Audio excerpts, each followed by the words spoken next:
ഏറ്റവും പ്രധാനപ്പെട്ടത് നോക്കൂ, ദില്ലി അടക്കം ആം ആദ്മി പാർട്ടി വന്നതിനു ശേഷം കൊണ്ടുവന്ന പോപ്പുലിസ്റ്റായ ജനപ്രിയമായൊരു രാഷ്ട്രീയ സംസ്കാരമുണ്ട്. അതൊരു പരിധിവരെ പിണറായി വിജയൻ സർക്കാരും പിന്തുടർന്നിരുന്നു എന്നുള്ളതാണ്. ഇപ്പോൾ കിറ്റുമായി ബന്ധപ്പെട്ടുകൊണ്ട്. പക്ഷേ അതൊരു ജനപ്രിയം എന്നല്ല ഞാൻ പറയുക, അതൊരു നെസസിറ്റി ആയിരുന്നു ആ ഘട്ടത്തിൽ. പക്ഷേ അതിന് ഒരു ജനപ്രിയത പിന്നീട് വരുന്നു.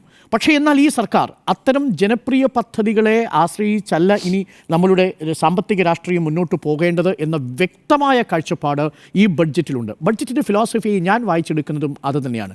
രണ്ട് പ്രധാനപ്പെട്ട കാര്യങ്ങൾ. ഒന്ന്, ജനപ്രിയതയുടെ ഒരു വെൽഫെയറിസത്തിൻ്റെ ജനക്ഷേമ പദ്ധതി എന്നുള്ള ഒരു ആശയത്തിൽ നിന്ന് ഉൽപ്പാദനത്തിലേക്ക് ശ്രദ്ധ കേന്ദ്രീകരിക്കുന്ന അടിസ്ഥാന പശ്ചാത്തല വികസനത്തിൽ ഊന്നിക്കൊണ്ട് ഒരു ദീർഘകാലാടിസ്ഥാനത്തിലുള്ള വികസനം സാധ്യമാക്കുന്ന ഒരു ബഡ്ജറ്റ് എന്ന നിലയിലേക്ക് ഈ ബഡ്ജറ്റിനെ ധനകാര്യമന്ത്രി സമീപിച്ചിട്ടുണ്ട്. ഇത് ഏതെങ്കിലും തരത്തിലൊരു തട്ടിക്കൂട്ട് ബഡ്ജറ്റല്ല.